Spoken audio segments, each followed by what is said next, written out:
창세기 9장 1절서부터 7절에 있는 말씀과 로마서 8장 18절서부터 25절 말씀입니다.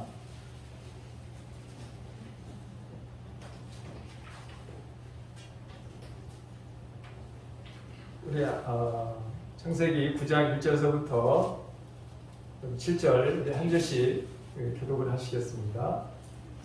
하나님이 노아와 그 아들들에게 복을 주시며 그들에게 이르시되 생육하고 번성하여 땅에 충만하라.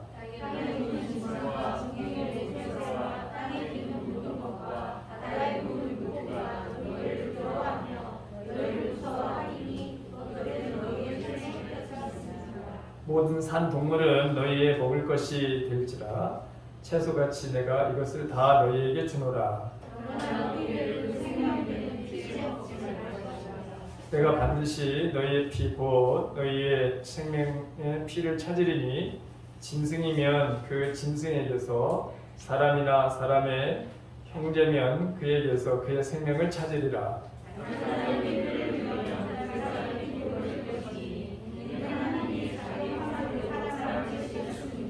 다 같이요. 너희는 생육하고 번성하며 땅에 가득하여 위에 번성하라 하셨더라. 아멘.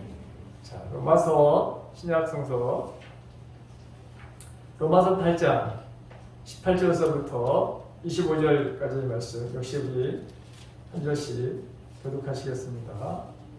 생각하건대 현재의 고난은 장차 우리에게 나타날 영광과 비교할 수 없도다. 피조물이 허무한데 불복하는 것은 자기의 뜻이 아니요 오직 불복하게 하시는 이로 말미암으니라. 이 바라는 것은 피조물도 썩어짐에 종하는 것이라 생각되어 하나님의 자녀의 전형에 자기를 이르는 것이니라. 피조물이 다 이제까지 함께 탄식하며 함께 고통을 겪고 있는 것을 우리가 아느니라. 그러나 또한 우리도 성령의 처음 믿은 열매를 받은 우리까지도 속으로 탄식하여 양자가 될 것, 곧 미움의 풍년을 기다리느니라. 우리가 소망으로 구원을 얻었음에 보이는 소망이 소망이 아니니 보는 것을 누가 바라리요. 아니 우리가 보지 못하는 것을 바라면 참으로 기다릴지니라. 아멘. 자, 이 시간에는 우리 이정배 목사님이시면서 우리 전 감리교 신학대학 교수님이셨습니다. 저는 대학원에서 교수님에게 공부를 배웠습니다. 그리고 계속해서 이 생명과 이 평화 이런 쪽에서 계속 일을 하고 계시고 지금도 평창에 가면 든내라고 하는 곳에서 이제 거기서 공동체를 좀 이제 만들어 가고 계신다고 그래서요. 언젠가 한번 기회가 되면 저도 놀러 가고 싶어요. 예, 한 20년 전에 이미 내려가셔서 거기서 지금 이렇게 함께 하신 분들을 좀 만나고 또 이렇게 만들어 가시는 분들을 하고 계신 것 같아요. 자, 이 시간에 나오실 때 먼 데서 오셨는데 감사의 박수로 맞아주시고 첫째 날 우리에게 하나님과 맺은 첫 약속을 기억하라. 어쩌다 우리는 코로나 상황을 맞이했는가에 대해서 말씀을 들려주시겠습니다. 자, 환영의 박수입니다.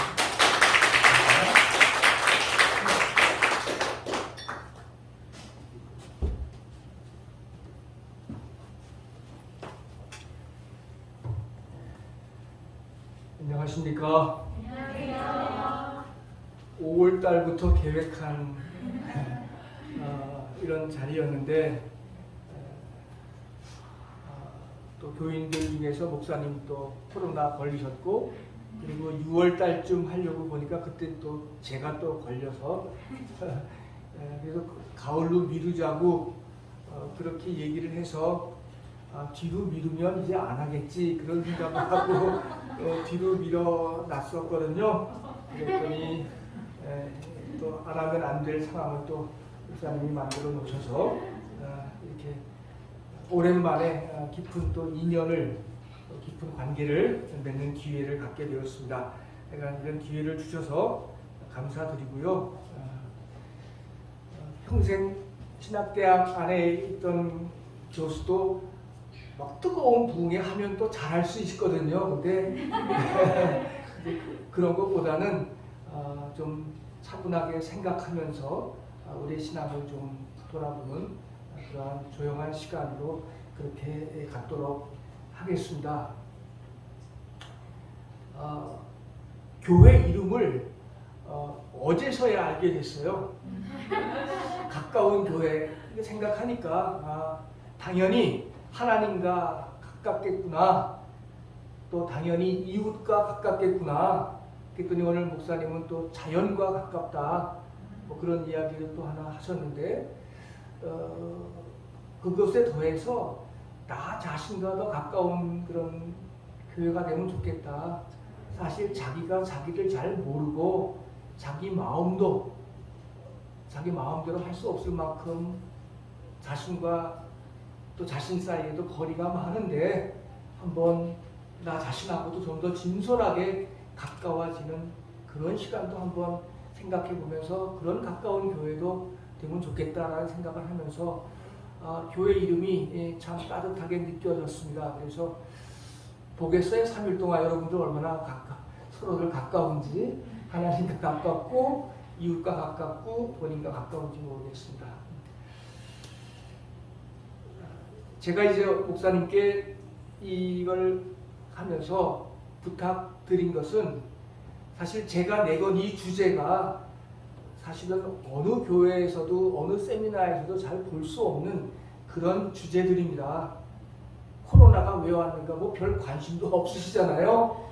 그리고 도대체 이 자본주의의 문제도 그렇고 그리고 우리가 이 공동체의 삶이라고 하는 그렇고 뭐 크게 그렇게 매력적인 주제는 아니지만 그런데 저한테는 정말 기독교 신앙과 관계에서 굉장히 중요한 주제라 생각이 들어서 목사님께 오늘 이 예배를 드리고 난 연후에 교우들에게 이 주제를 가지고 질문을 할 수 있도록 그렇게 준비해 주면 좋겠다라는 이야기를 제가 부탁을 드렸는데 몇 분이나 질문을 하실런지 기대하면서 강의를 하겠습니다. 제가 왜 그런 이야기를 하는가 하면 제가 스위스 바젤에서 공부할 때에 저를 가르쳐 주신 그 선생님이 신학대학 교수, 바젤대학의 신학부 교수였지만 바젤시에서 제일 큰 그 교회의 또 목사님이기도 했어요. 그래서 주일날에는 늘 그 바젤시에 있는 아름다운 교회에서 설교를 하셨는데 설교한 다음에 꼭 이런 얘기를 하세요. 오늘 제 설교를 듣고 제 설교에 대해서 질문을 갖고 있는 분들은 예배 후에 가지 말고 그 자리에 남으십시오. 그래서 설교가 끝난 연후에, 예배가 끝난 연후에 예배 시간만큼의 긴 시간을 질문하고 답하는 그렇게 자신의 설교, 자신이 주관하는 예배의 뒷마무리를 그렇게 하는 그 모습을 보고 나도 한번 그런 기회가 있다면 이런 식으로 한번 설교에 대해서 말하고 듣고 묻고 하고 싶다. 사실 성도님들이 질문이 참 많은데 목사님이기 때문에 하고 싶은 질문도 못하고 그냥 목사님들은 은혜 받았습니다. 그 말만 들으면 좋아하고 그렇지만 사실은 묻고 싶고 알고 싶은 게 많거든요. 제가 동대문 감리교회에 소속 목사로 있을 때 제가 설교하면 교인들이 저한테 무지무지하게 많은 질문을 했어요. 담임 목사님이 할 때는 차마 못하던 질문을 저한테는 굉장히 많이 했거든요. 그러면서 참 좋은 그런 경험들을 가졌던 기억이 있어서 오늘 한번 그런 생각을 해보도록 하겠습니다. 평생 학교에 30년을 일하면서 신학과, 제가 가르치는 신학과 목회 현장에 대한 고민이 많았어요. 잘 이렇게 서로 협력하여 잘 맞으면 좋은데 이게 잘 안 맞는 경우를 많이 경험했어요. 그래서 신학적으로 제가 가르치는 신학적으로 아무리 옳아도 목회 현장에서는 당장 수용하기가 어려운 것들이 많이 있어요. 신학적으로 옳은데 그 옳은 이야기가 교회 현장에서는 쉽게 받아들여지지가 않아요. 그리고 목회적으로 아무리 정당하고 아무리 옳고 아무리 중요하다고 목회적으로 막 해도 제가 볼 때는 신학적으로 틀린 게 있어요. 그러다 보니까 목회자들은 신학을 그거는 목회하는 데에 아무 쓸모가 없어. 그러면서 신학을 자기들이 다 신학을 배워가지고 목사가 됐음에도 불구하고 그런 신학 필요 없어. 이렇게 신학을 내던지고 그리고 또 신학자들은 목회자들을 향해서 배운 대로 안 하고 저렇게 지 마음대로 막 저렇게 해. 너도 틀렸어. 이러면서 신학과 교회가 서로 협력해도 서로 마음을 합쳐도 어려운데 서로 그렇게 마음이 안 맞는 신용들을 하면서 그렇게 서로를 이렇게 힐난하고 비난하면서 그렇게 살아온 경험들을 저도 했고 또 목회자분들도 경험을 했을 거예요. 그렇게 서로 친하지가 않았어요. 그랬을 때 제 나름대로 답은 이렇게 서로 비난하고 욕하고 그럴 게 아니라 어떻게 하든지 신학과 그리고 이 목회 현장은 끊임없이 만나야 되겠다. 어떻게 이 둘의 간격을 좁혀나갈까? 이런 것이 신학교 내내 있으면서 저의 문제의식이었고 그 간격을 좁혀나갈 수 있는 그런 방법을 이렇게 저렇게 많이 모색하고 살았습니다. 최근에 여러분들 기가 막힌 영화를 6부작 영화를 하나 보셨겠죠? 예, 수리남이라고 하는 영화를 그 6부작 영화를 보셨겠어요. 참 기분 나쁜데 화가 나는데 그런데 오늘 우리가 쓰는 사실 우리가 종교인이라고 하는 게 신앙인이라고 하는 게 뭐 사실 세상 사는 사람과 크게 다르지 않잖아요. 그런데 오늘 우리가 신앙인이고 종교인인 이유는 오늘 우리가 쓰는 이 종교적인 언어가 은혜니 은총이니 구원이니 영광이니 이런 종교적인 언어에 대해서 우리가 깊은 관심을 갖고 그 언어와 더불어 의미를 느끼면서 사는 사람들이 우리들 아니겠습니까? 그런데 오늘 우리 이 신앙인들이 종교인들이 또 목사들 세계에서 이 우리가 가지고 있는 우리의 종교 언어, 우리의 신앙의 언어를 사용하는데 너무 상투적이 되어버렸어요. 떳떳하면 은혜라는 말. 은혜라는 말은 무슨 말이에요? 우리는 내 삶에 있어서 최상의 것을 거저 얻었다. 이게 바로 은총의 개념이거든요. 내 삶에 있어서 최상의 것을 거저 얻었다. 이게 은총에 대한 고백인데 말끝마다 은혜, 은총하고 구원 얘기하고 하지만 우리의 이런 종교 언어가 너무나 상투적으로 쓰였기 때문에 그 말이 저 조폭들 그 마약 밀수하는 그놈들이 그 말을 갖다 써도 하나 이상하지가 않다니까요. 그렇게 우리의 언어를 우리가 쓰고 망가뜨리고 살고 있어. 거기에 진정성이 담겨야 할 터인데 그 진정성이 담겨지지 않은 채 상투화되어 그 말들을 쓰고 살아간단 말이지.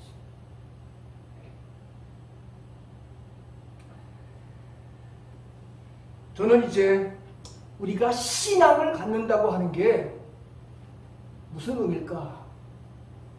저는 세상을 보는, 세상을 사는 다른 눈을 갖는다는 것, 그게 바로 신앙을 갖고 산다는 의미라고 생각해요.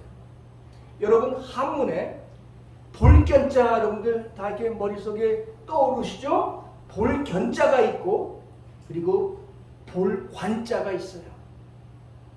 역사관, 또 인생관 할 때 그 관자 있지 않습니까? 두 개 다 보는 건 똑같은데 볼견자, 이 볼견자는 밝은 대낮에 누구나가 다 보는 거예요. 그렇죠? 눈을 갖고 있으면 누구나가 다 보는 게 바로 볼견자가 갖고 있는 의미예요. 그러나 볼관자라고 하는 것 조금 복잡하게 쓰여지죠? 볼관자라는 것도 견자가 옆에 붙어 있잖아요. 볼관자라는 건 뭐냐? 캄캄한 밤에 아무도 못 보는데 보는 존재가 있어. 바로 그 부엉이야, 부엉이. 올빼미. 캄캄한 밤에는 아무도 못 봐. 두 눈을 갖고 있어도 보이질 않아. 그런데 캄캄한 밤에 유일하게 볼 수 있는 눈을 갖고 있는 존재가 있어. 그게 우리 부엉이죠. 부엉이 관자, 올빼미 관자 그렇게 이야기합니다. 그러니까 사람들이 밝은 대낮에 다 보는 것 같고 그건 신앙의 영역이 아니야. 다른 사람들은 보지 못해. 다른 사람들에게는 안 보여. 그런데도 불구하고 그 캄캄한 와중에 뭔가를 보는 것, 볼 수 있는 힘을 갖는 것, 그게 바로 볼관자가 갖고 있는 의미예요. 신앙이란 바로 이런 의미를 갖고 있어. 우리가 신앙을 갖고 이 세상을 산다고 하는 것은 뭐냐? 남들이 보지 못하는 것을 나는 보고 산다. 얼마 전에 TV를 보다가 아주 멋진 그 화가의 이야기를 들었어요. 우리는 보통 대부분의 화가들은 하얀 백지에다가 그림을 그리기 시작하는데 이 화가는 아주 까만 종이에다가 그림을 그리기 시작해요. 사실 검정색이라고 하는 것은 그 속에 모든 색들이 다 들어가 있는 게 검정색 아니겠습니까? 모든 색들이 다 들어가 있어요. 그 모든 색들이 다 들어가 있는 검정색에다가 그림을 그리는데 그 검정색 안에 있는 빨간색을 표현해내고 그 검정색 안에 있는 노란색을 표현해내면서 전혀 다른 그림을 그려요. 하얀 백지에 그리는 그림이 아니라 새카만 종이 위에서 그 종이가 머금고 있는 그 보이지 않는 색들을 끄집어내면서 그림을 그리는, 거꾸로 그림을 그리는 화가의 이야기를 제가 본 적이 있어요. 저는 신앙이라고 하는 것이 바로 이런 관을 얻는 것, 관을 얻는 것. 너는 그런 눈을 가졌느냐? 예수 믿고 복 받고 그거는 다 나중의 일이고 이 세상을 살아가는데 우리는 정말 그런 눈을 갖고 살았느냐? 이걸 묻는 것이 바로 저는 오늘 우리들에게 신앙의 가장 중요한 물음을 생각해요. 여러분들 오늘의 이제 얘기에 들어가기 위해서 하는 말씀인데 보십시오. 우리가 욥기라고 하는 성서의 말씀을 읽습니다. 자, 욥기가 있기 전까지 이스라엘 사람들에게는 신명기 사관이라고 하는 것이 그들의 역사관이었어요. 그 눈을 가지고 세상을 바라보는 거예요. 신명기 사관은 뭐예요?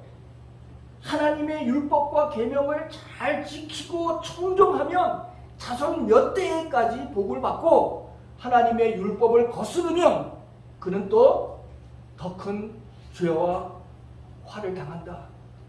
그 신명기 사관, 그들의 역사관이죠. 바로 이들의 신명기 사관을 가지고 그들의 왕들의 역사를 적어놓고 이게 다 구약 성서거든요. 성서가 다 그렇게 되어 있어요. 그런데 이런 신명기 사관 100번 맞죠? 그걸로 세상을 오면서 지탱하면서 자기의 어려움을 겪으며 살아왔는데 이런 관도 시대가 달라지면 오늘의 현실과 잘 맞지 않는 부분들이 또 생기는 거야. 욥기를 보십시오. 욥이 의로운 사람인데 고통을 당하잖아요. 그렇죠? 그런데 그 욥이 당하는 그 고통을 위로한다고 왔던 세 친구들이 있어요. 엘리바스, 빌다, 소발. 근데 그들은 누구냐? 당시 신명기 사과를 너무도 확신한 당대의 신학자들이야. 욥이 그렇게 힘들게 원인 모르는 하나님과 사탄이 다음 시간에 내일의 본문이 되겠는데 하나님과 사탄이 어쨌든 간에 욥을 시험하기 위해서 벌어진 일 아니겠습니까? 욥도 영문도 모르잖아요. 지금. 그 욥의 고통을 보고 욥의 고통을 이해하려고 하지 않고 그 욥에 당한 고통을 신명기의 눈으로 욥을 비판하는 거야. 그게 세 친구들이 하는 일이야. 네가 죄를 졌으니까 지금 이 고통을 당하는 거 아니냐? 너 한번 잘 생각해봐. 네가 죄를 안 졌으면 네 자식이라도 죄를 졌겠지. 자꾸 욥에 당하는 고통을 신명기의 눈으로만 보려고 그러는 거야. 그러니까 욥은 한사코 아니야. 나 그렇지 않아. 이렇게 항변하는 이야기들이 욥기의 전체를 구성하고 있잖아요. 때로는 우리가 갖고 있는 관이 인수파되어 가지고 지금 살아있는 이 현실을 제대로 읽어내지 못한단 말이야. 그러면 그때의 그 관은 또 하나의 도구마가 되고 교리가 되어가지고 사람을 살리는 게 아니라 사람을 죽이는 게 되어버려. 그러니까 종교가 정말 사람을 살리는 것이고 이 세상을 보는 눈을 가져다 주는 것이지만 그게 인수파되고 그게 고착화되고 그게 교리화되면 오히려 종교는 사람을 죽이게 된단 말이죠.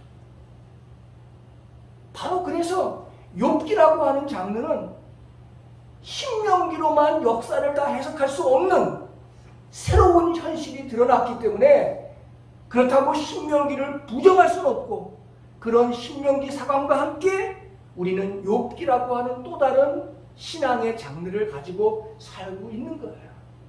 함께 다 필요한 거예요. 그래서 우리가 우리의 이 관을 늘 창조적으로, 늘 발전적으로, 늘 새롭게 이거를 이제 가져가려고 애를 쓰는 것. 이게 신앙인의 노력이고 신앙인의 삶이고 우리가 종교인으로 살면서 세상에 낙후되지 않고 요즘 종교인들은 자기들끼리 자기들 세계 안에서만 살지 세상과 소통하지 못하고 사는 부분들이 많은데 그런 부분들이 이제 우리들로서는 이제 다시 한번 신앙의 문제라는 게 뭔가 하는 것을 이제 말하고 싶고 그런 점에서 오늘 우리들의 현실을 보면 코로나를 경험했어요. 정확하게 오늘 통계를 보니까 지난 2년 남짓한 기간 동안에 630만 명이 죽었어요. 630만 명이. 어마어마한 숫자 아니겠어요? 어떤 나라에서는 사람 대접도 못 받은 채 그냥 갖다 묻히기도 하고 부모 자식 간에 석별의 정도 나누지 못한 채 그냥 헤어졌고 이런 엄청난 죽음이 우리가 정말 이 대명천지에 상상도 못한 일이 벌어져서 그렇게 많은 사람들이 죽었어요. 또 코로나 이후에 좀 좋은 세상이 올까 생각을 했는데 우크라이나 전쟁이 또 벌어졌어. 근데 우크라이나 전쟁을 보면서 그 러시아의 대주교는 이런 망발도 했어요. 여러분도 어떤 망발한 줄 아세요? 러시아 군인이 되어가지고 우크라이나 전쟁에 나가 죽으면 너의 살아있을 때 지은 죄가 다 사해진다. 이 성직자가 할 수 있는 말이에요, 이게. 우크라이나에도 성직자가 있을 것이고 러시아에도 성직자가 있을 것인데 러시아의 성직자가 자기의 청년들을 전쟁으로 내보내면서 가서 죽으면 너의 모든 죄가 다 용서해 줄 거다. 종교의 이름으로 할 수 없는 일들을, 할 수 없는 말들을 지금 그렇게 하고 있는 현실이 되어버리고 말았어요. 우크라이나 전쟁이 일어났죠. 그러니까 인플레이션이 일어났죠. 뭐 도무지 물가고 때문에 살아갈 수가 없죠. 이제 조만간 우크라이나 전쟁의 그 빌미로 인해서 대만이 미중의 싸움의 장이 될 거고, 앞으로 5년 안에 그런 예견을 하는 사람들이 많죠. 그러면 대만 해협에서 전쟁이 나면 주한미군은 대만 전쟁에 참여하게 될 것이고, 지금 평화헌법을 부정하는 일본의 군인들이 한반도로 들어올 것이고, 이러한 시나리오들이 현실이 될지 아닐지는 모르지만 이런 시나리오들이 지금 우리 주변 정세를 가장 메우고 있어요. 지금 우리가 정신 차리지 않으면 우리나라가 어떻게 될는지 알 수 없는 경제 문제, 정치 문제, 외교 문제, 모든 문제에서 우리가 참 어렵게 된 현실입니다. 이렇게 어렵게 우리의 이 한반도 주변 정세가 사실은 늘 어렵다고 이야기했지만, 우크라이나 전쟁이 대만 해협의 전쟁으로, 대만 해협의 전쟁이 한반도를 또 어려운 상황으로 만들게 되는 이러한 현실들 앞에서 우리는 정치, 경제, 외교 모든 것이 총체적으로 어려운 현실을 직면할 수밖에 없다. 이게 오늘 우리들의 현실이다. 이 현실에서 우리는 도대체 어떤 눈을 뜨고 어떻게 살아야 할 것인가 하는 그런 고민이 생기죠. 저는 오늘 창세기에 있는 말씀과 로마서에 있는 말씀을 가지고 이런 현실에서 어떻게 세상을 볼 수 있는 눈을 가질 것인가, 어떤 관을 가질 것인가, 그런 이야기를 드려보려고 생각합니다. 우리가 다 아는 대로 세상을 창조하신 하나님은 참 좋다. 당신이 지은 세상을 보면서 한마디로 참 좋다. 이런 말씀을 했습니다. 얼마나 좋으셨으면 하나님이 당신이 지은 세상을 보고 스스로 박수치며 스스로 감탄하며 참 좋다. 그게 바로 우리가 살고 있는 이 세상의 본래의 모습이었어요. 참 좋은 세상이었어요. 그런 세상에서 태어난 존재들인데, 이제 형제가 형제를 살인하게 되었고, 그리고 하나님의 얼굴을 피해 숨는 자가 되었고, 서로 핑계하고 서로 저주하는 관계가 되었고, 서로 방목하는 사람이 되었고, 그리고 급기야 카인의 후예들이 만든 세상이 형성하게 되었단 말이죠. 여러분, 보통 오늘 우리가 카인의 후예들이라고 말하잖아요. 왜 그런가요? 우리가 다 죄인들의 삶을 잊고 있다는 측면에서 카인의 후예들이라고 말하는데, 카인이 이룬 노시라고 하는 땅, 그래서 그 속에서 카인의 후예들이 이어지면서 도시 문명을 일구면서 그랬지만, 카인이 지은 죄들이 점점 축축이 되는 거예요. 이렇게. 그러니까 그런 현실을 보고 하나님이 이제 어떻게 생각을 하시는가 하면, 내가 이 세상을 괜히 만들었구나. 그러면서 이 세상을 멸망하시기로 작정을 하시는 거예요. 이게 우리 창세기 본문 안에 있다고 하는 건 뭐냐 하면, 우리가 살고 있는 이 세상이 자명하게 앞으로 1000년, 2000년, 3000년 지속되는 세상이 아니라, 우리가 믿고 있는 이 창세기에 있는 창조신앙의 내용의 핵심이 뭐냐 하면, 하나님이 원하시기만 하면 우리의 세상은 언제든지 창조 이전의 혼돈으로 돌아갈 수 있다. 이게 우리들의 창세기 신앙이에요. 그렇게 참 좋다 하는 세상이지만, 그렇게 지어졌고 그렇게 창조되었지만, 인간의 죄악이 그렇게 점철되고 이어지고 축적되면 하나님은 이 세상을 괜히 만들었구나라고 하며 이 세상을 붕괴시킬 수도 있다. 그래서 우리가 가지고 있는 창세기 신앙, 창세기 1장부터 11장까지 본문 중에서 거기에 창조 신앙이 들어가 있는데 창조 신앙의 핵심은 뭐냐? 노아의 홍수 사건에 있다. 하나님이 원하시기만 하면 이 세상은 다시 창조 이전의 혼돈으로 언제든지 되돌아갈 수 있다. 그냥 역사의 진보를 믿어서 1000년 후, 2000년이면 더 좋은 세상이 될 거다. 그런 것을 가리키는 게 아니라 이 세상에서 인간이 잘못 살면 이 세상은 언제든지 창조 이전의 혼돈으로 되돌아갈 수 있다. 이걸 가르치는 것이 우리의 창세기 신앙이에요. 그래서 노아의 홍수가 일어났어요. 그런데 그 노아의 홍수를 통해서 하나님은 항상 남은 자들을 세워주셨잖아요. 그렇죠? 남은 자들을 세워주셨고 그 남은 자들과 함께 다시 하나님은 약속을 하세요. 내가 처음의 창조 때보다 더 큰 축복을 너에게 줄 거다. 참 좋다라고 했던 그 처음의 창조보다도 더 큰 축복을 너희들에게 줄 거다. 그런데 두 가지 약속이 있다. 너희들이 두 가지 약속을 지키며 살 거냐?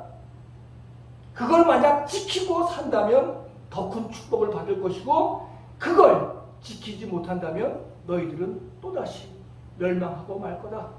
라는 이야기를 하신 거예요. 두 가지 약속이 뭐냐? 첫 번째, 사람들 눈에서 억울한 눈물을 흘리게 하지 말아라. 사람과 사람 사이에서 정의의 감각, 형평성 이런 거를 놓치고 살지 말아라. 사람들 눈에서 억울한 눈물을 흘리고 빼가림 하지 말아라. 이게 첫 번째 약속이에요. 두 번째는 동물들을, 자연이겠죠. 동물들을 피채로 먹지 말아라. 이때의 피는 생명이죠. 고기 한 점, 두 점 먹는 게 문제가 아니라 자연을 약탈하고 자연에게서 모든 생명을 다 취하는 이런 동물을 피채로 먹지 말아라. 동물들을 너희 손에 맡길 터인데 그렇지만 동물들을 피채로는 먹으면 안 돼. 생명체 탐하지 말아라. 이건 인간과 자연 간의 형평성의 문제야. 그런데 사람과 사람 사이에서 형평성의 논리가 깨어져 버리면 인간과 자연 사이에도 형평성의 논리가 또 깨져버려. 이것은 함께 굴러가는 두 바퀴와 같고 함께 날개짓하는 새의 두 날개와도 같아.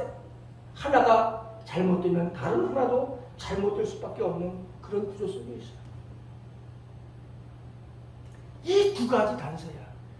그래서 기독교인이라고 하는 것은 뭐냐? 창조신앙을 갖고 산다는 것은 뭐냐?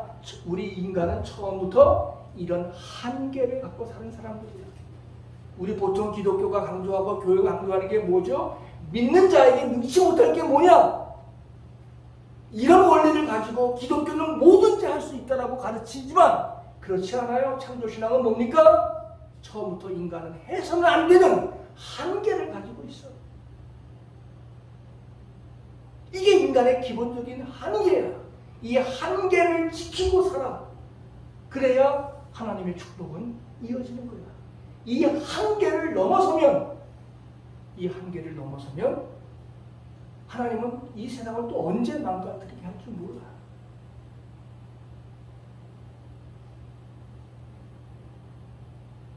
인간은 이런 한계를 갖고 살아야 될 운명입니다. 그런데 이런 삶을 살지 못했어, 인간은 여전히. 그렇죠? 우리가 지금 우리를 보더라도 사람들 눈에서 눈물을 빼게 하는 일들이 얼마나 도처에서 지금 많이 일어나고 있어요. 그렇죠? 자연을 파괴하고 착취하고 자연에게서 온갖 이득을 빼먹는 일들이 얼마나 비일비재하게 많이 일어나고 있어요. 그래서 독일의 유명한 성서신학자 에르스트 케제만이라고 하는 우리 두 목사님들은 들어봤을 거예요. 독일의 유명한 성서학자 에리스 케제만은 창세기 9장과 오늘 나중에 읽은 로마서 8장은 함께 읽어야 될 본문이다. 이 두 가지의 약속, 이 두 가지의 한계를 인간이 지키지 않았기 때문에 오는 결과가 뭐냐? 피조물의 탄식들이다. 온갖 피조물들이 탄식하고 있다. 마치 임산부의 고통, 어머니들이 아기를 낳고 임산부의 고통이라고 하는 것은 그 생명을 출산하면 생명이 될 수도 있지만 어머니 자체의 몸을 희생시키는 죽음이 될 수도 있다 그 말이죠. 출산부의 그 임산부의 고통에 비유할 만큼 지금 이 세상은 온통 피조물들의 탄식으로 되어 있다. 우리가 지금 자기 소리만 내고 살아서 그렇지,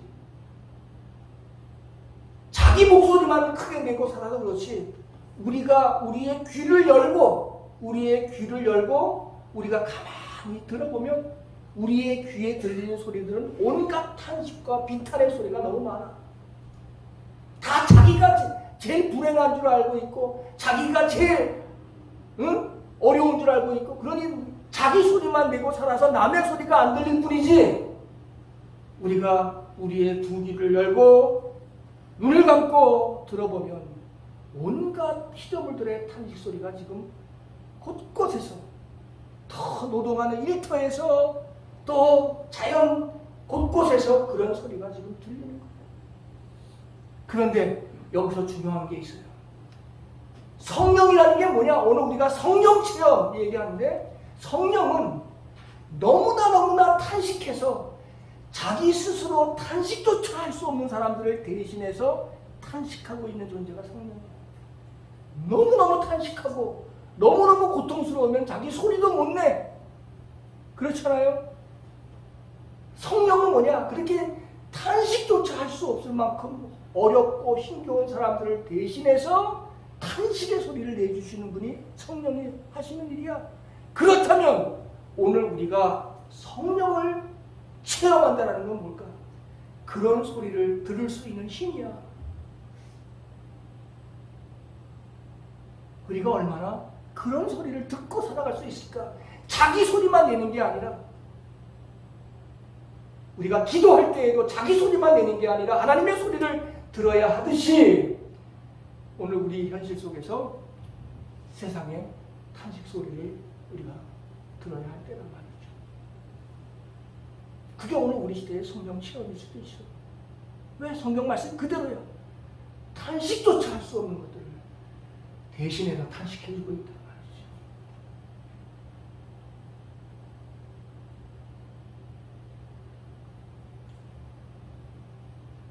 자, 그런데 오늘 우리에게 코로나19라는 것이 2019년도 겨울부터 지금 이제 3년째 생기고 있습니다.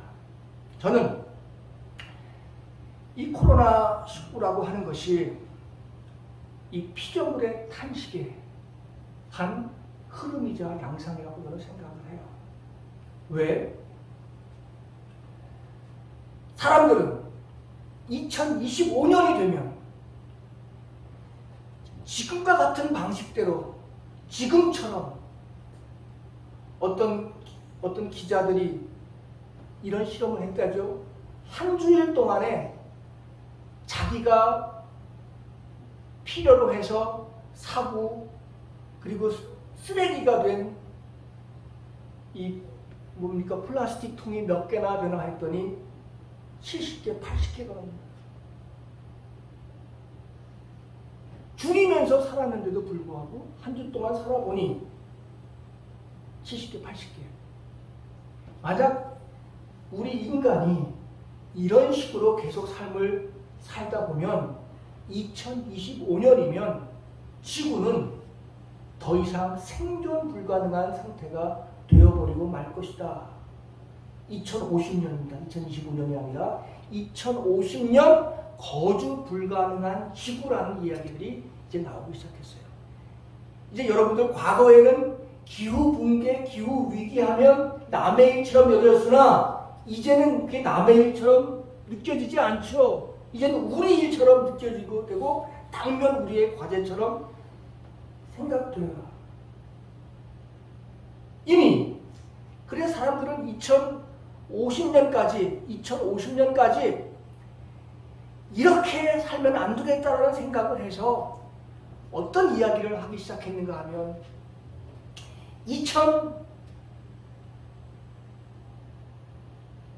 2000년도를 기준으로 해서 우리가 사용하고 있는 이 에너지 양을 30% 혹은 50% 줄여가는 노력을 하지 않으면 인류의 미래에 희망이 없다라는 이야기를 하면서 2020년부터 2030년까지 이 10년 동안을 우리가 힘껏 에너지를 줄이면서 탄소를 줄이면서 한번 열심히 살아보자고 그렇게 다짐하던 그런 때였어요.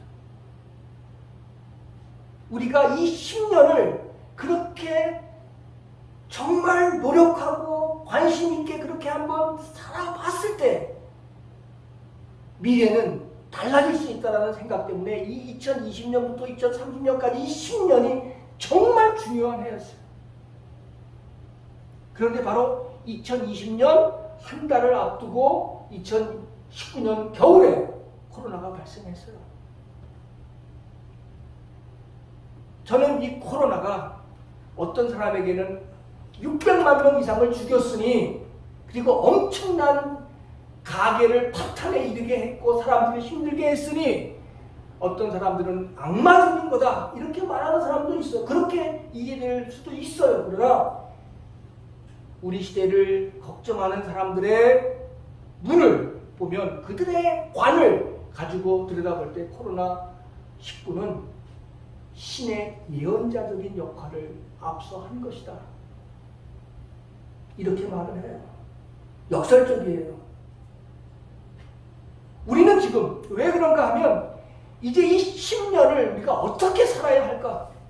라고 하는 중요한 때에 코로나 바이러스의 등장은 우리 인류에게 정말 너희는 그동안 그렇게 살아왔던 삶과는 다른 삶을 살아야 한다라고 하는 메시지를 우리에게 전달한 사건으로 그렇게 우리가 가장 많은 돈을 갖고 있는 빌 게이츠도 그런 얘기를 했고 많은 철학자들이 그런 얘기를 했어요. 이 현실을 우리가 제대로 잘 들여다보자. 그런데 오늘 우리가 이 코로나 위기를 살면서 코로나 위기를 경험하면서 마스크만 벗으면 오늘 우리들의 모든 문제가 다 해결되는 것처럼 코로나 이전으로 돌아가서 그처럼 먹고 싶은 건 먹고 살고 싶은 대로 살고 욕망 덩어리로 살면 그게 코로나를 해결하는 문제로 생각을 했지만 만약 그렇게 코로나 이전으로 돌아간다면 600만 명 이상 죽은 사람들의 그 죽음이라고 하는 건 얼마나 허망할 거예요. 도대체 그들은 왜 죽어야 됐어요? 운이 없어 죽었어요. 그들의 죽음은 정말 어떤 죽음일까? 여러분들 예수님 탄생 시절에 이야기를 한번 들어가 보세요. 예수님 탄생 시절에 새로운 메시아가 탄생했다고 하니까 당시의 왕이었던 헤롯이 예수님과 같은 나이를 지닌 그 또래의 어린아이들을 몇만 명을 죽였어요? 2만 명을 죽였다라고 그렇게 기록되고 있어요. 그 당시에 그 2만 명이라는 아이가 정말 살았는지 안 살았는지는 모르지만 성서의 기록에 의하면 그 새로운 메시아가 태어나는 것이 두려웠던 과거의 왕 헤롯은 2만 명의 어린아이들을 죽였어요. 우리의 구세주라고 하는 예수가 이 땅에 태어나기 위해서 성서의 증언 그대로 말하면 2만 명의 어린아이들이 희생을 당했어요. 우린 그 이야기를 안 하고 지금 우리들은 예수가 우리들의 구세주라는 이야기만 하고 있지만 예수 탓에 2만 명의 어린아이들이 죽었어요. 동년배 아이들이. 왜? 그 중에 예수가 있을 거라고 생각하고 헤롯은 아이들을 다 죽여버린 거죠. 그만큼 이 세상에 구세주가 온다고 하는 것은 참으로 어려운 거예요. 이 구세주라고 하는 말을 오늘 우리가 다른 말로 하면 뉴 노말이에요. 지금까지 우리가 당연하게 여기며 살았던 노말, 그것이 더 이상 우리들의 노말이 되면 안 되고 우리는 새로운 노말을 만들어 살아야 한다. 새로운 노말을 만들어 살아야 한다. 바로 그 새로운 노말이 2050년 거주 불가능한 지구를 다시 생명의 공간으로 만들 수 있는 어떠한 그런 길을 만들기 위해서 이런 이야기를 하는 거죠. 그래서 이 코로나 이후가 단지 코로나 이전의 삶으로 돌아가는 것을 답으로 여긴다면 우리 인간은 아무런 배움도 없고, 그리고 우리의 미래는 하나님이 괜히 이 세상을 만들었구나라고 하는 이야기를 할 것 같은 그런 이야기예요. 한국 교회가 지금 대부분 다 그렇게 이해를 하고 있어요. 중세에 흑사병이 생겼어요. 여러분 흑사병 얘기 다 아실 거예요. 중세라고 하는 봉건제도 시절이었어요. 많은 농노들이 열심히 일을 해서 영주들에게 농사 짓는 걸 갖다 바치던 그런 시기였는데 중세에 흑사병이 돌아가지고 그렇게 많던 농노들이 많이 죽었어요. 그러니까 그 큰 땅을 운영할 만한 일꾼들이 없어진 거 아니에요? 수많은 사람들이, 농노들이 항상 예나 지금이나 가난한 사람들이, 없는 사람들이 먼저 희생에 제물이 되잖아요. 그들이 더 많이 죽은 거예요. 그러니까 땅을 경작할 사람이 없었어. 그러다 보니까 중세 봉건제도가 무너졌어요. 중세 봉건제도가 무너진 이후에 비로소 모든 사람들의 개개인의 주체성, 자유, 인권 이런 것이 강조되는 근대 국가가 도래한 거예요. 새로운 노말이 시작이 된 거예요. 당시 중세도 흑사병을 악마의 병이라고 말하고 그렇게 이야기했어요. 물론 수많은 사람들을 죽게 했으니 악마적인 것이겠지만, 그러나 흑사병은 흑사병 이전으로 사람들을 돌이킨 게 아니라 흑사병과는 그 시대와 봉건제도와는 다른, 전혀 다른 세상을 만들어낸 거예요.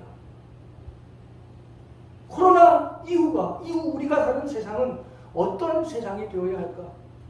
어떤 세상을 우리가 만들어 가야 할까? 이 고민이 하나님의 창조 신앙을 갖고 살아가는 오늘 우리들에게는 가장 중요한 질문이 아닐 수 없어요. 코로나 이후 세상. 그래서 사람들은 이 코로나가 우리들에게 그렇게 많은 고통을 줬지만 이 코로나를 그 이후에 새로운 노말로 새로운 세상을 만들어가는 어떤 그런 신적인 계시로, 신적인 메시지로, 예언자적인 어떤 가르침으로 그걸 봐야 한다고 그렇게 말하기 시작했어요. 그래서 우리는 지금 방정식을 풀어야 돼요. 우리가 과연 어떤 세상을 만들어낼 것인가, 어떤 세상을 만들어 가야 할 것인가, 우리의 눈을 가지고 이 코로나를 어떻게 보고 살아가야 될 것인가, 뉴노멀은 과연 무엇일까, 이런 질문이 있죠. 그런 의미에서 지금까지 우리는 어떤 삶을 살아왔는가 생각해 봅니다. 내일의 주제이기도 하지만 사람들이 지금 모두가 다 욕망 덩어리로 우리들은 살고 있어요. 예나 지금이나. 사실 프랑스 대혁명이 인류에게 엄청난 가치를 선사했죠. 자유와 평등과 박애라고 하는 것, 엄청난 새로운 가치를 우리에게 선사했어요. 그런데 자유는 자본주의, 민주주의가 가져갔고, 평등은 사회주의, 공산주의가 가져갔고, 서로 자유와 평등이 싸웠어요. 박애는 잊어버리고 한쪽은 자유를, 한쪽은 평등을 움켜잡고 서로 싸우던 시기가 있었어요. 민주주의와 공산주의의 싸움이겠고 자본주의와 사회주의의 싸움이었겠어요.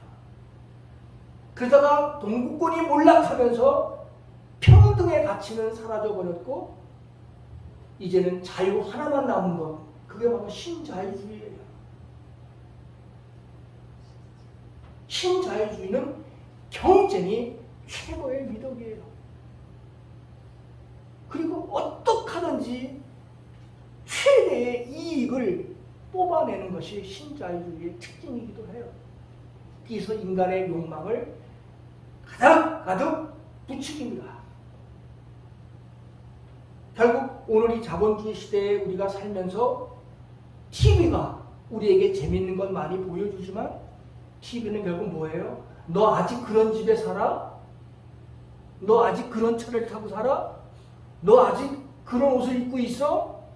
이렇게 좋은 것도 있는데 계속 인간의 욕망을 부추겨요. 지금 이 모습대로 살고 있는 나를 행복하다고 여기지 못하도록 만드는 것이 바로 이 자본주의의 특징이에요. 자꾸 우리를 못난 사람, 무능력한 사람, 부족한 사람, 이렇게 우리들을 초라하게 만드는 것이 이 자본주의 현실이에요. 우리가 쓰는 핸드폰, 이 안에 2, 3년만 쓰면 프로그램이 망가지도록 되어 있는 뭔가 장치가 다 되어 있어요. 이 핸드폰 5년 쓰면 핸드폰에다 망한다고 보는 거예요. 2, 3년만 쓰면 뭘 해도 불편하게 만드는 그 장치가 핸드폰 안에 되어 있어요. 그걸 계획적 진보하라고 그래요. 핸드폰을 계획적으로 못 쓰게 만드는 장치가 되어 있어요. 2, 3년만 지나면 갈지 않으면 안 되는 상황이 되어 있어요. 거듭거듭 그렇게 우리 인간들을 그렇게 만들어 가는 것이 이런 문제예요. 그래서 사람들은 말하기 시작했어요. 도대체 이런 현실 속에서 이렇게 우리들에게 새로운 뉴노멀은 과연 무엇일까? 우리가 이 자본주의 시대에 살고 있지만 어쩔 수 없이 살아가지만 우리가 이 시대에 도대체 뉴노멀이라고 하는 게 뭘까? 신앙의 이름으로 우리는 어떻게 살아가야 할까라고 하는 심각한 물음이 있을 때 저는 러시아의 한 세기 전의 사상가 베르자예프라고 하는 사람의 이야기를 여러분들에게 예언자적인 소리로 전해드리고 싶어요. 베르자예프는 소련, 러시아가 멸망하고 소련의 그 제국시대에 살았지만 그는 자기의 조국 소련이 택하고 있는 사회주의, 막스주의를 아주 싫어했어요. 막스주의는 인류의 미래가 될 수 없다고 그렇게 생각한 사람이에요. 그래서 그는 자기의 조국 소련을 버리고 서구 유럽으로 망명을 했어요. 서구 유럽에서 경험한 자본주의도 이거는 인간을 불행하게 만들지 인간의 구원이 될 수 없다고 하는 것을 너무도 열심히 깨달았어요.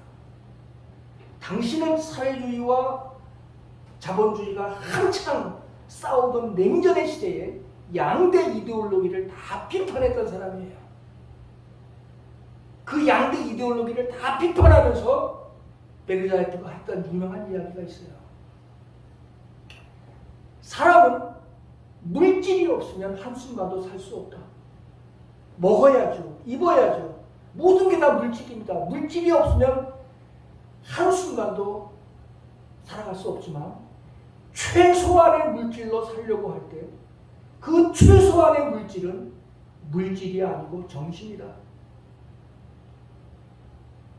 이것이 사람은 빵으로만 사는 게 아니라 하나님의 말씀으로 산다는 실질적이고 구체적인 의미다. 최소한의 물질은 물질이 아니고 정신이 되는 것이다. 물질 자체를 부정하지도 않으면서 그러나 자본주의가 또 막스주의가 그 물질만을 최고의 가치로 하는 그런 것도 아니면서 최소한의 물질, simplicity, 단순성, 이것이야말로 신앙의 새로운 일입니다. 오늘 우리 시대에 뉴노멀이다. 어떻게 우리가 이 흐름을 코로나 이전으로 돌아가서 그렇게 그대로 살고 싶은 이 유혹과 이 욕망을 어떻게 그치고 이 심플리시티, 단순성이라고 하는 걸 가지고 이 욕망을 부추기는 이 신자유주의의 체제 속에서 어떻게 우리가 우리의 신앙의 자리를 마련할 것인가. 그는 또 이렇게 말합니다. 내가 먹은 빵은 아무리 잘 먹어도 4시간만 지나면 나를 또 배고프게 만드는 물질에 불과하지만, 그렇죠? 오늘 아주 삼계탕을 사주셔가지고 삼계탕을 잘 먹었는데 아무리 해도 뭐 서너 시간만 지나면 또 나를 배고프게 하는 물질에 불과하지만, 그러나 내가 남에게 준 빵은 영원히 기억되는 정신으로 남는다. 이것이 바로 뭐냐? 너희의 보화를, 너희의 재물을 하늘에 쌓아두라고 하는 그런 의미다.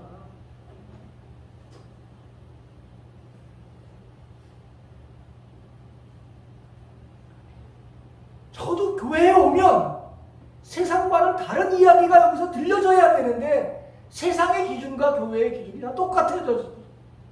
잘 먹고 잘 살고 편히 살고 더 좋고 이렇게 되면 누가 교회를 와요? 아까도 말했지만 제가 우리 부모님들한테 신학교 간다는 말도 안 하고 신학교에 간 거는 교회에 가면 뭔가 다른 게 있었기 때문에, 교회에 가면 바깥에서 듣지 못한 이야기들을 들었기 때문에 그래요.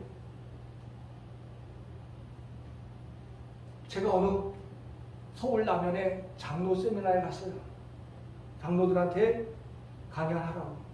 조금 일찍 갔더니 장로 회장이 나와가지고 장로들 앞에서 강의를 먼저 하고 있는데, 서울 남현에 하면 우리 감리교를 대표하는 지역의 장로들 아니에요? 여러분, 장로가 되려면 늘 양복을 입고 다니십시오. 양복 하나, 단추는 하나 꼭 이렇게 잠그십시오. 그리고 구두는 항상 반짝반짝하게 다 닦고 다니십시오. 이게 장로들 회의예요. 장로가 되는 길이야. 장로들의 모습이야. 그래서 제가 강의를 하고 조금 듣기 싫은 소리 했더니 장로들 속에서 그만하시오, 내려가시오 이런 소리를 하고 있어요. 그 현상이 미안했던지 장로 회장이라고 저를 불렀던 사람이 저에게 이런 말을 해요. 목사님 죄송합니다. 사실 교회와 세상이 단 1%도 다르지 않네요. 단 1%도 다르지 않네요. 그렇게 말을 하는 있어요. 지금 교회가 주는 물에 아무도 목말라 하지 않을 때가 됐어요. 전도가 어렵다고 이야기하는데 교회가 주는 물에 아무도 목말라 하지 않아. 지금 교회는 힘들더라도 어렵더라도 다른 사람들이 보지 못하는 거를 그 눈을 갖도록 가르치는 게 교회예요. 그게 신앙이야. 그것 없으면 우리는 세상과 조금도 다르지 않는 삶을 살 수밖에 없어. 그 어떤 눈을 우리가 배울 것인가, 가르칠 것인가. 1990년도에 서울에서 정의, 평화, 창조 질서의 보존이라고 하는 아주 멋진 세계대회가 열렸어요. 세계의 전 기독교인들이 다 와가지고 한국에서 했는데, 그때 그 모임을 발휘했던 사람이 이 바이제커라고 하는 유명한 물리학자이면서 철학자였던 사람이 이런 말을 했어요. 이 세상에는 불평등의 문제가 너무 심각하다. 그리고 이 세상은 전쟁의 무기들로 너무 가득 차 있다. 이 늑대들, 이 동물들은 말이죠, 실컷 죽으라고 싸우다가 한 놈이 자기 목을 이렇게 드러내면 싸움이 끝나요. 왜? 목을 드러냈다고 하는 것은 항목이라는 표시거든. 그러면 물지 않고 평화를 유지해. 근데 사람은 인류를 수십 번 죽일 만한 엄청난 무기들을 계속 만들어내놓고 있어. 한편에는 그렇게 많은 사람들이 굶주리고 있는데 그렇게 많은 무기를 만들어내고 있어. 그리고 우리의 환경은 계속해서 파괴되어 가고 있어. 생존 자체가 안 될 만큼, 지속 가능한 생명이 되지 않을 만큼 그렇게 되고 있단 말이죠. 이런 현실들을 고민하면서 이런 문제가 해결되지 않는 한 기독교의 구원은 아직 요원하다. 바이제커의 말인데, 이 말을 어디서 했는가 하면 제가 공부했던 스위스 바젤 대학의 그 유명한 칼 바르트가 가르치던 그런 강의실에서 명예박사, 이 모임을 이끌었던 공로로 명예박사학위를, 명예신학박사학위를 받는 자리에서 이 물리학자가 기독교인들을 향해서 이 문제가 산적해 있는 한 교회에서는 너 구원받았다, 나 구원받았다, 구원받으세요, 이런 얘기들이 거듭거듭 아까 말씀드린 상투적으로 그냥 입만 열면 그런 이야기들이 나오지만, 이런 현실이 해결되지 않는 한, 구현되지 않는 한 기독교의 구원은 요원한 것이다. 많은 신학자들의 박수를 받으면서 그는 명예신학 박사학위를 수여한 자리에서 이 이야기를 했어요. 우리 이 작은 교회가 이런 엄청난 주제를 우리의 것으로 받아들이기가 힘들죠. 그렇죠? 여러분들이 무슨 죄가 있으시다고 이 엄청난 주제를 자신의 주제로 받아들여야 되겠습니까? 많은.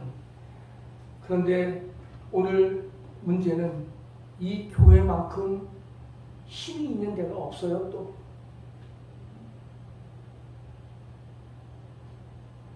같은 시간대에 이렇게 많은 사람들이 저마다 장소는 다르지만 이렇게 모여서 하나님의 이야기를 하는 교회가 있다는 것, 이런 신비한 일을 교회 아니고서는 어디든지 볼 수가 없는 일이야. 그렇습니까? 안 그렇습니까? 교회 아니고서는 이런 일이 벌어질 수 없어.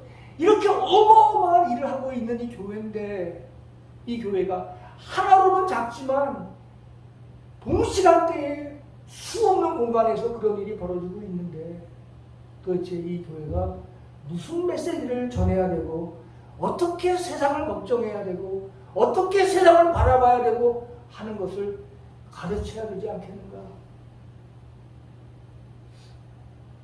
이 엄청난 신비한 힘을 가지고 있는 교회인데, 이 교회가 그래도 그런 의식과 그런 마인드를 가지고 다른 눈을 갖고 보도록 그렇게 해야 되는 건 아니겠습니까? 예수님이 사랑하던 제자들이 있었어요. 요한이죠. 특별히 사랑하는 자. 예수님을 3년 동안이나 따라다녔어요. 마가복음의 한 60%의 내용은 예수님의 마지막 일주일의 여정을 그린 거예요. 골고다 언덕에서 십자가에 달려 죽기까지 마지막 일주일을, 마가복음 16장 내용 중 한 60% 이상 내용이 마지막 일주일의 예수님의 삶의 이야기를 그리고 있는데, 요한이 예수님의 사랑을 그렇게 많이 받던 요한이고 3년을 따라다녔던 요한인데, 예수님의 마지막 일주일 수요일날 저녁에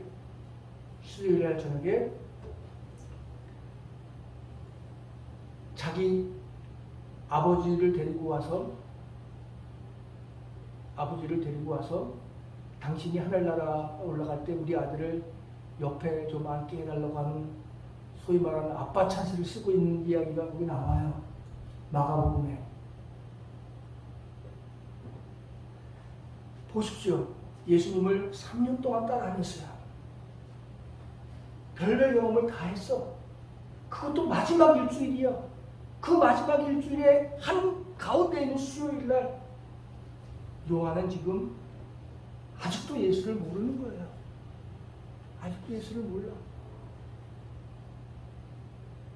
바로 이 이야기 끝에 무슨 이야기가 나오는지 아세요? 성서에 보면 눈먼 장님을 치유하는 이야기가 나와. 곧바로 그 사건이 이어져서가 아니라 마가의 성서 기자가 그 요한이 그런 이야기를 하고 아버지를 통해서 자기의 영달을 생각하고 예수의 죽음조차 무슨 뜻인지도 모르고 그렇게 살아가려고 했을 때, 마가복음서는 그 이야기 끝에 바돌로메라고 하는 장님을 고친 이야기를 거기다 보여줘. 그거는 뭐야? 실제로 장님을 고친 이야기이기도 하겠지만 결국 뭐야? 너 아직 장님이라는 거야, 요한. 예수를 그렇게 오래 따라다녔지만, 공생의 기간 동안 따라다녔지만 지금 이 와중에 너는 장님이야. 지금 너 눈 떠야 돼.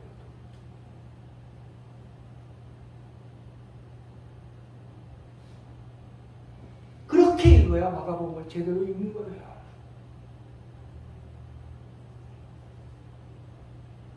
눈을 뜨자. 일단 이 세상에 대해서. 그리고 이 새로운 현실 속에서 다른 걸 좀 보자. 뉴노마를 생각하자. 어떻게 이 시대를 구원할 이런 새로운 뉴노말이 교회가 전하는 메시지의 내용이 될 수 있을까?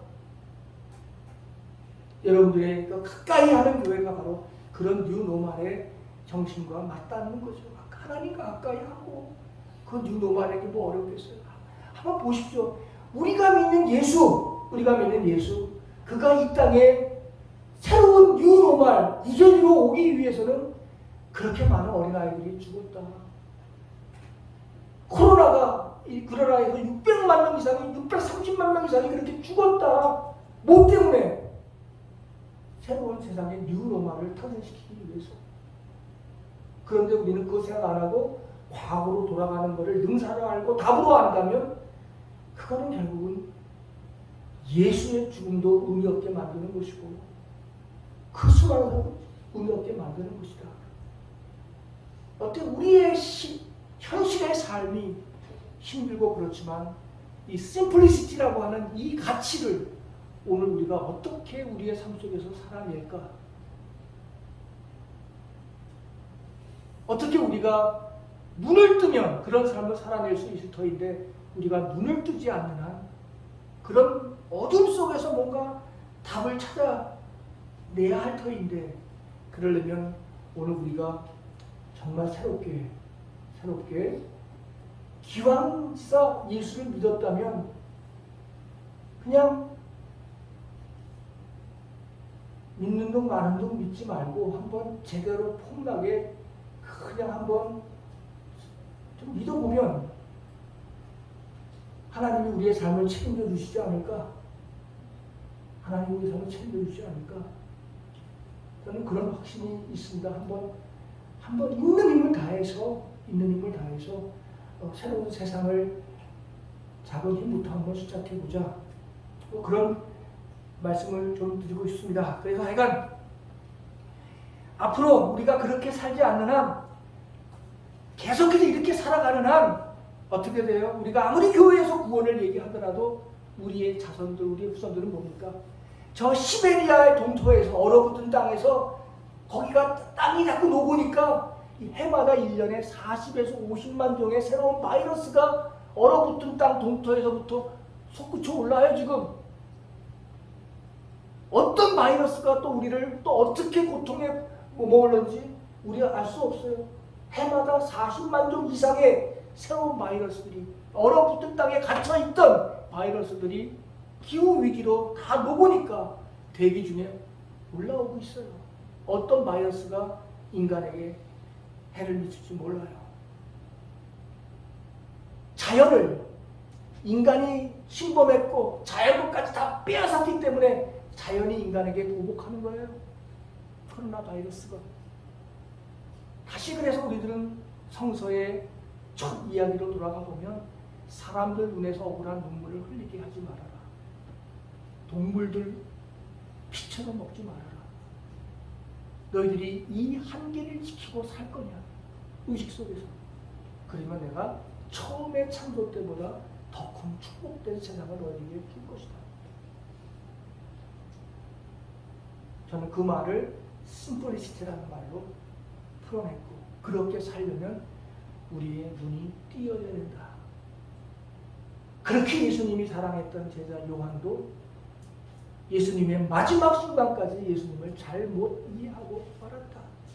그래서 후대에 망하는 너도 장님이었다 아직까지 그걸 지금 말하고 있다. 여러분들 이 말만 하고 오늘 이야기 마치겠습니다. 전태일 이야기 아시잖아요. 그렇게 교회를 가고 싶어 하면서도 하루에 18시간씩 일하면서 교회를 못 갔잖아요. 우리 감리교인이었어, 전태일이가. 그런데 그 청계천의 그 공장을 유지하던 사람들, 공장 주인들은요, 주일날 양복 입고 자전거 타고 영락교회로 다 갔어요. 주인들은 다 영락교회 장로들이었어요.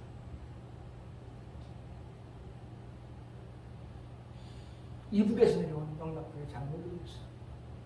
우리 전태일 이야기하면 전태일 이야기만 하지, 그 전태일 그렇게 혹사갔던 그 공장, 그 미신, 거기에 그 건물의 주인들은 누구냐? 다 기독교 장로들이었어요.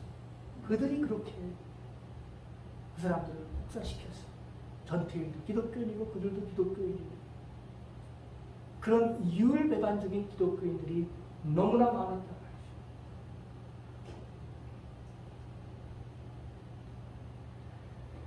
그런 의미에서 오늘 우리는 눈을 떠서 다른 기독교인의 모습을 우리가 한번 노력하자. 눈을 뜨자. 캄캄한 밤에 다른 사람은 못 보지만 나는 보고 그 길을 가자. 눈을 떠야 우리는 진짜 기독교인의 길을 걸어갈 수 있다. 행여나 우리의 신앙이 엘리바스, 빌다스, 소발의 그런 확신처럼 사람들을 죽이고 사람들을 정죄하고 비판하고 그 고통 자체를 이해하지 못한 채 그렇게 말하지 말자 말이죠. 오늘 우리 기독교인들은 그런 눈을 범하기가 너무 쉽다. 눈을 뜨자. 뭐 이런 이야기로 오늘 말씀을 마치고, 내일은 조금 더 또 자본주의의 그 문제를 가지고 우리가 고민하는 시간을 한번, 우리가 어쩔 수 없지만 그러나 또 그 문제와 더불어 씨름하는 신앙적인 고민을 한번 좀 해보도록 하겠습니다. 일단 마치고 여러분들 질문 몇 분 꼭 기다리겠습니다. 고맙습니다.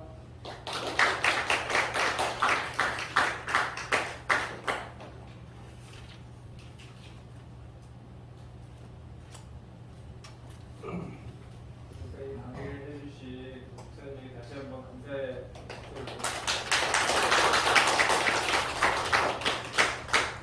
이 질문을 저도 계속 광고를 했는데 들어보시면서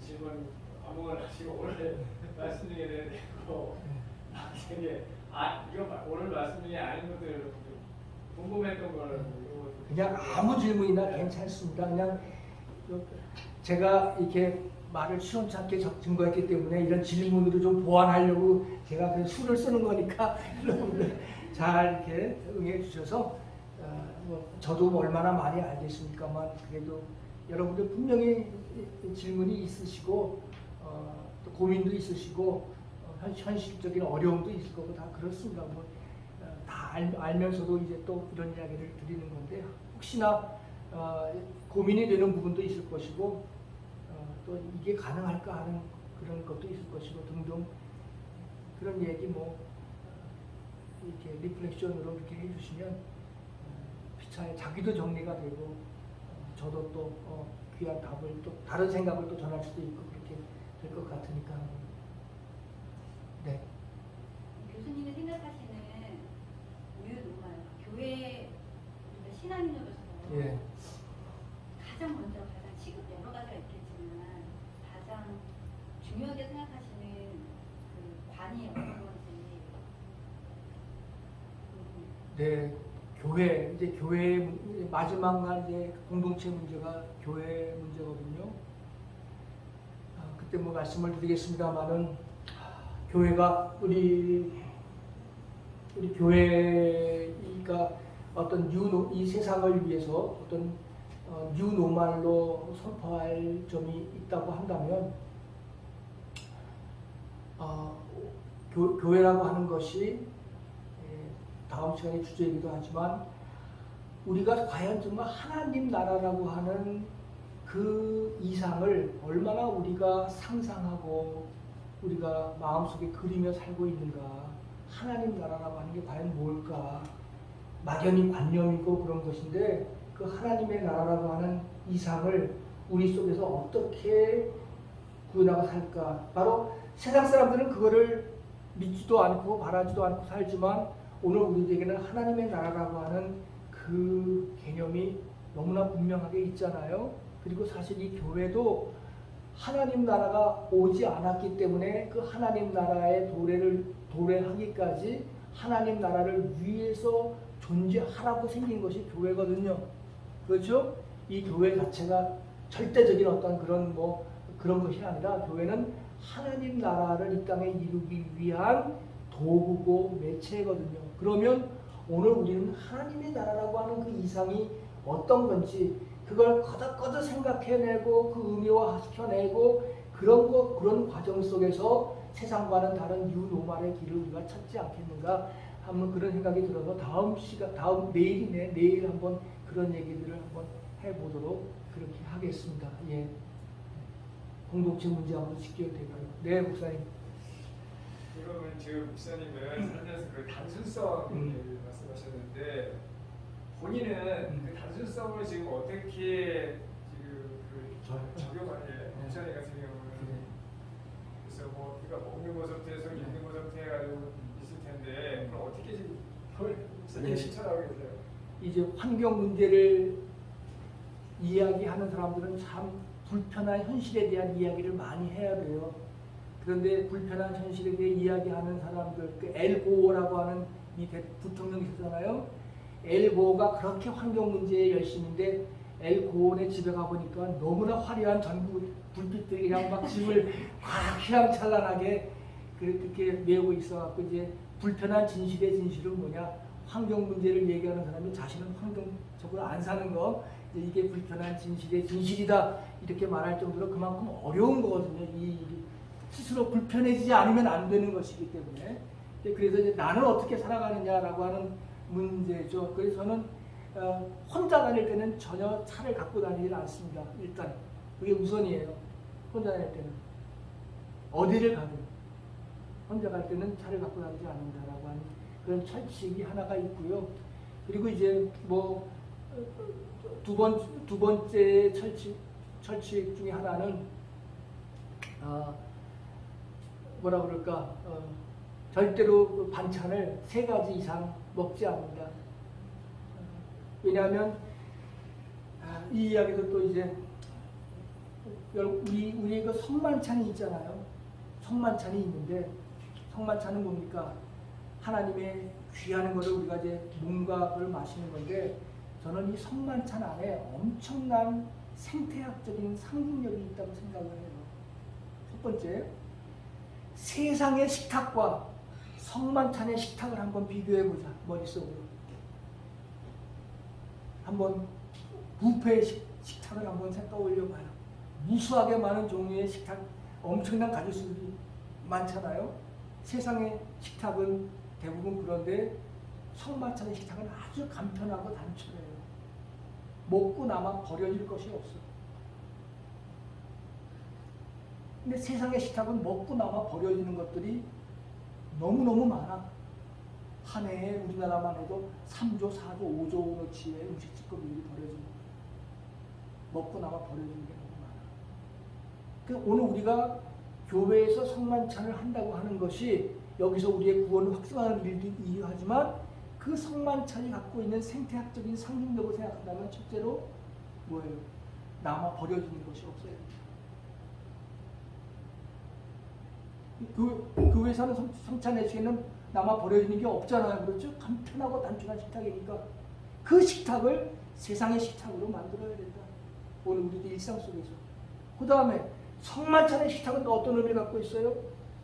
아무리 뭐 감독이 오고 그래도 난 더 큰 거 먹을래, 뭐 난 2잔 마실래 그러지 않잖아요. 있으면 있는 대로, 없으면 없는 대로 골고루 나눠주는 식탁이 성만찬의 식탁이에요. 그렇죠? 근데 세상의 식탁은 한 사람은 배불리 먹는데 몇 사람은 그 식탁을 바라보는 배고픈 모습을 하고 있는 식탁이에요. 우리 일상의 식탁, 성만찬의 식탁이 어떻게 우리들의 일상의 그런 식탁을 만들어낼 수 있는가가 결국 성만찬이 갖고 있는 힘이다. 거기서 그는 단순성의 의미를 성만찬에서 보는 거예요. 아주 버려질 것이 없는 간추하고 단출한 식탁이다. 누구든지 공평하고 형평스럽게 먹는 것이다. 라고 하는 그런 맥락 속에서 우리의 삶으로 적용해 보면 어떻게 하는 게 답을 쏘는가. 사실 저도 보면은 뭐 선물도 받기도 하고 정말 이 넥타이가 매지도 않는 게 수십 가지가 걸려 있는 것들도 우리 얼마나 많이 있으니까 그렇죠. 이런 것에서부터 우리가 어떻게 이런 거를 하나하나 그렇게 갈 건가 하는 고민들을 지금 우리는 해야 된다는 단순성이라고 하는 것이 오늘 이 세계를 구원할 수 있는 유일한 가치다라고 생명학자들은 말하고 있죠. 지금. 그래서 교회가 그런 가치를 나름대로 우리들의 메시지에 담아내서 전하는 것, 그게 아마 이제 뉴노멀로 세상이 감히 잘 들을 수 없는 욕망덩어리로 만드는 세상과는 다른 이야기를 하는 것이겠죠. 답이 됐는지 모르지만 약간 그런 식의 실천들을 하면서 살아야 되지 않겠나.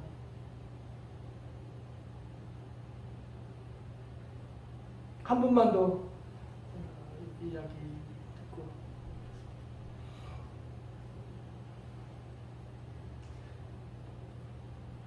아까 기타 치시는 모습이 굉장히 멋있었는데 이렇게 퉁퉁 치시는데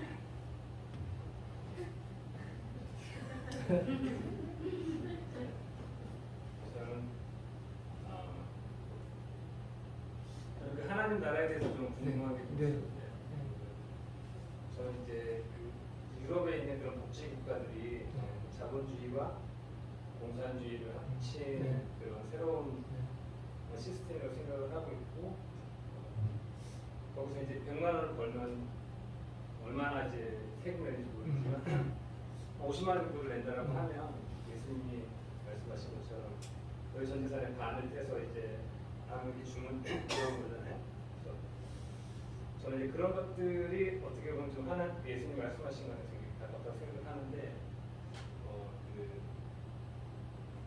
예수님 목사님이 말하신 그 하나님 나라는 게 도대체 정확히 복지국가와 박애주의의 그런 사랑이 합쳐진 어떤 그러한 모델인지 아니면 하나님 나라는 게 완전히 그런 우리가 생각하지 못한 그런 다른 세계의 그런 시스템인지 그게 조금 궁금했었어요. 네, 아주 좋은 질문이신데 지금 말하면 제가 내일 말할 게 없잖아요.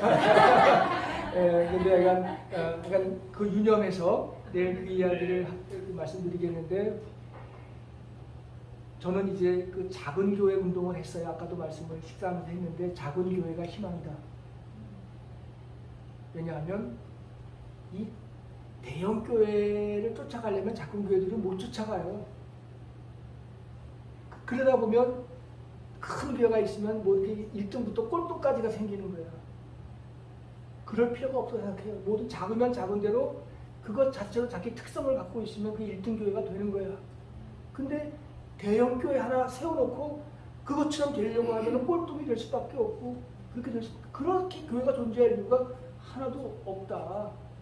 그런 면에서 작은 교회가 희망이다. 지금 오늘 우리 시대에 필요한 거는 10,000명씩 모이는 그런 교회가 아니라 100명씩 이렇게 작게 모이는 그런 공동체가 필요하다라는 게 생각하면서 그래서 다양성을 가지고 그런 교회들을 이제 생각하면서 하는데 그 작은 교회 운동을 하다가 제가 발견한 교회는 뭐냐면 여러분들도 그렇게 할 수 있을지 모르지만 모든 교인들이 거기도 한 7, 80명 모이는 교회예요.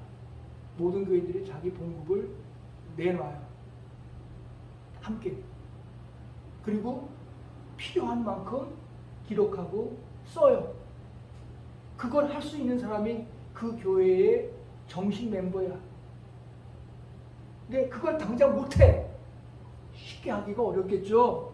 그리고 그걸 못하면서 그 주변에 머물면서 저거 할 수 있을까? 할까? 못하지.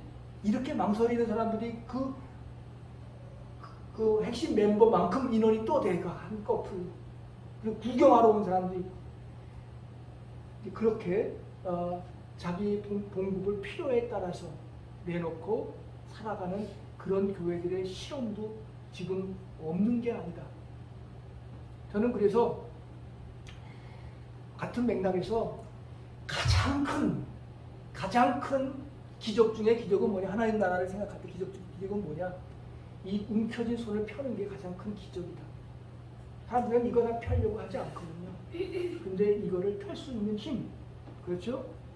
그것이 아니 뭐 기본적인 원리적인 이야기지만 그것이 저는 뭐 하나님 나라의 또 다른 무슨 체계가 있는 게 아니라 내일 이제 하나님 나라의 비유를 갖고 설명을 하면 드러날 터인데 분명히 또 다른 어떤 체계가 아니라 우리가 상상할 수 있는 어떤 그런 맥락 속에서 성도도 이미 그렇게 말을 하고 있는 부분들이 많다. 그래서 그런 실험을 하고 있는 교회들도 있다 하는 이야기들 일단 그렇게 언급하고요. 내일 또 그런 게 뵙겠다 하겠습니다. 고맙습니다. 예. 감사합니다.